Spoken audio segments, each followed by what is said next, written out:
7 महिलाओं को नवरात्रि का व्रत कभी नहीं रखना चाहिए।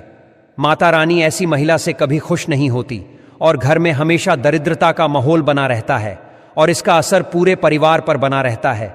इसीलिए आप जान लीजिए, अगर आपने गलती से भी नवरात्रि का व्रत रख लिया है तो आपका व्रत खंडित हो जाएगा और आपको घोर पाप लगेगा। जाने कहीं आप भी इन 7 महिलाओं में से तो नहीं दोस्तों।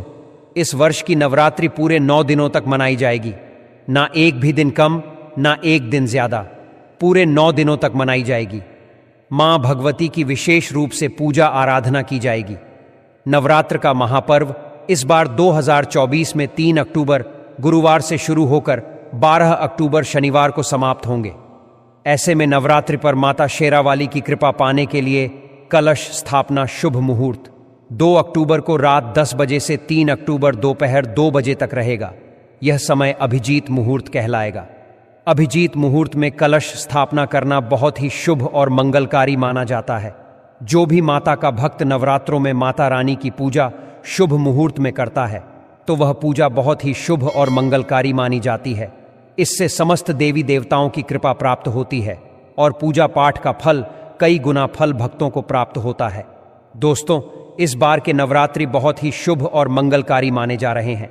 घर में सुख समृद्धि धन दौलत और शांति प्रदान करती है तथा घर से गरीबी और दरिद्रता को नाश करती है। घर में माता रानी का आगमन होता है।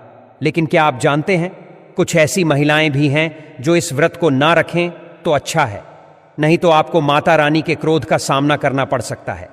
मान्यताओं के अनुसार आज हम जिन महिलाओं के बारे में बात करने वाले हैं उन्हें नवरात्रि के व्रत से हमेशा दूर रहना चाहिए, नहीं तो आपके साथ कुछ बुरा हो सकता है। आपका पति किसी संकट में आ सकता है। तो चलिए जानते हैं दोस्तों। नंबर 1, शास्त्रों के अनुसार अगर आप किसी भी व्रत को दिखावे के तौर पर करते हैं तो यह घोर पाप माना जाता है। ऐसा करने से आप देवी देवताओं का मजाक ही नहीं उड़ाते बल्कि आप पाप के भागीदार भी बनते हैं। मां भगवती ऐसे लोगों से कभी प्रसन्न नहीं होती बल्कि उसको बर्बाद कर देती है। मां दुर्गा तभी प्रसन्न होते हैं जब आप सच्चे दिल से उन्हें पुकारें, पूजा पाठ और शास्त्रों का पालन करें। दोस्तों, नंबर 2, तलाकशुदा महिला। शास्त्रों के अनुसार जो महिला शादीशुदा या पुरुष तलाकशुदा हैं, ऐसे अगर पति पत्नी में अनबन होते हैं तो वे लोग नवरात्रि का व्रत कभी ना रखें। ऐसा करने से मां दुर्गा कभी खुश नहीं होती। आपकी जानकारी के लिए बता दें, शादी 2 दिलों का बंधन है जिसके बंधन में आजीवन रहना होता है, न कि अलग अलग। माता रानी टूटे हुए जोड़े को स्वीकार नहीं करती। टूटे हुए जोड़े का व्रत रखना, पूजा पाठ करना शुभ नहीं माना जाता है, बल्कि माता रानी तब प्रसन्न होती है जब बंधन में हो। खास तौर से अगर पति पत्नी अगर साथ में व्रत रखें तो माता रानी सबसे अधिक प्रसन्न होती है और बहुत ही शुभ वरदान देती है। ऐसे में मां भगवती बहुत प्रसन्न होती है। इसीलिए दोनों को मिलकर पूजा पाठ करना चाहिए, न कि अलग अलग। दोस्तों, नंबर 3, चरित्रहीन महिलाओं को नवरात्रि का व्रत कभी नहीं रखना चाहिए। और यह बात उन चरित्रहीन पुरुषों पर भी लागू होती है जो जगह जगह मुंह मारते रहते हैं। जब शरीर की पवित्रता व्यक्ति की खत्म हो जाती है तब वह मैल ही नहीं बल्कि पापी भी कहलाता है। इसीलिए आपकी पूजा कभी सफल नहीं हो सकती। यह व्रत आप कभी ना रखें। दोस्तों, नंबर 4, अगर आपको बार बार गाली देने की आदत है तो आप जितनी जल्दी हो सके इस आदत को छोड़ दें। अगर माता रानी को प्रसन्न करना है तो घर में लड़ाई झगड़ा छोड़ दें, क्योंकि जिस घर में लड़ाई झगड़ा होता है उस घर में माता रानी कभी नहीं आती हैं। और व्रत में पूजा पाठ करना है तो जुबान से अधिक मीठे बोली ही बोले, ज्यादा कड़वे बोली। माता सरस्वती का अपमान होता और आप पाप के भागीदार बन जाते हैं। दोस्तों, नंबर 5, अगर आपको कोई गहरी बीमारी है तो आप इस व्रत को ना रखें। जैसे उदाहरण के तौर पर शुगर की बीमारी, दिल की बीमारी, हार्ट अटैक, शरीर में कमजोरी होना, चक्कर आना, बीपी का बढ़ जाना, शरीर में दर्द होना, तो आप यह व्रत कभी ना रखें, नहीं तो आपके साथ कुछ भी हो सकता है। इसीलिए सावधान रहे। नंबर 6, मासिक धर्म में भूलकर भी व्रत नहीं रखें, क्योंकि मासिक धर्म में जो आपके वस्त्र होते हैं वह मैल हो जाते, इसलिए पूजा पाठ नहीं करना चाहिए। नंबर 7, जो महिलाएं अपने पति का अपमान करती वे व्रत ना ही रखें तो अच्छा है, क्योंकि ऐसी महिलाएं का पूजा मां दुर्गा कभी स्वीकार नहीं करती बल्कि घोर पाप लगता है। दोस्तों, नवरात्र आने वाले हैं। ऐसे में यह छोटी चीज घर में लाने से माता रानी खुशी खुशी आपने घर में से चली आती है। इस चीज को घर लाने से माता रानी अवश्य प्रसन्न होती है। यही चीज नवरात्रों पर घर में लाना बहुत ही शुभ और मंगलकारी माना जाता है। तो चलिए जानते हैं दोस्तों। नंबर 1, 16 श्रृंगार का सामान नवरात्रि के दौरान घर में लाना बहुत ही शुभ और मंगलकारी माना जाता है। ऐसे में घर के बने मंदिर में रखने से जन्मों जन्मांतर की गरीबी मिट जाती है और मां दुर्गा की कृपा सदैव घर पर बनी रहती है। पूरे वर्ष मां रानी की कृपा आप और आपके परिवार के ऊपर बनी रहती है। शास्त्रों में बताया गया है कि नवरात्रों के दिनों में 16 श्रृंगार का सामान घर के मंदिर में होना बहुत ही शुभ और मंगलकारी माना जाता है। या आप जिस जगह घर में माता की आसन नवरात्रि व्रत करने के लिए स्थापित कर रहे हैं, उस जगह पर 16 श्रृंगार का सामान रख दें। ऐसा करने से मां दुर्गा की कृपा सदैव घर पर बनी होती है। दोस्तों, नंबर 2, सोना, चांदी या तांबे के सिक्के जरूर रखें। शास्त्रों के अनुसार सोने, चांदी या तांबे से बने किसी भी धातु को खास तौर से नवरात्र के 9 दिनों में पूरे 9 दिनों तक घर के मंदिर में रखने से बहुत ही शुभ और मंगलकारी माना जाता है। नवरात्र के दिनों में सोना, चांदी, तांबे घर में लाने से इसका फल कई गुना बढ़ जाता है। इसीलिए सोना, चांदी या तांबे के सिक्के माता रानी के पास अवश्य रखें।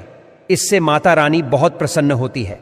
दोस्तों, नंबर 3, शंख और गंगाजल। धर्मशास्त्रों के अनुसार नवरात्रों के अवसर पर शंख घर में जरूर लेकर आए। माना जाता है कि जिस घर के मंदिर में शंख नहीं रखा होता तो वहां पर देवी देवता कभी वास नहीं करते। शंख का सनातन धर्म में बहुत ही बड़ा महत्व होता है।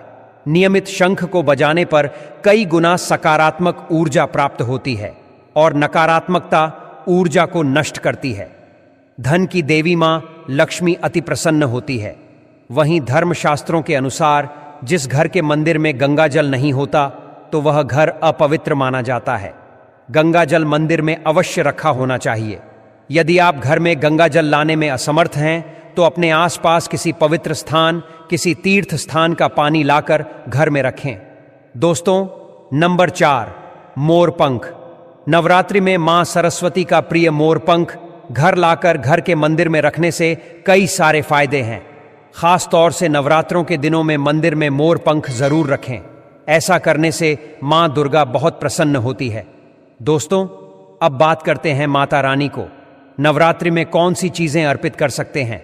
दोस्तों, भूलकर भी माता रानी को यह चीजें कभी अर्पित मत करना, नहीं तो सारी जिंदगी बर्बाद रहोगे।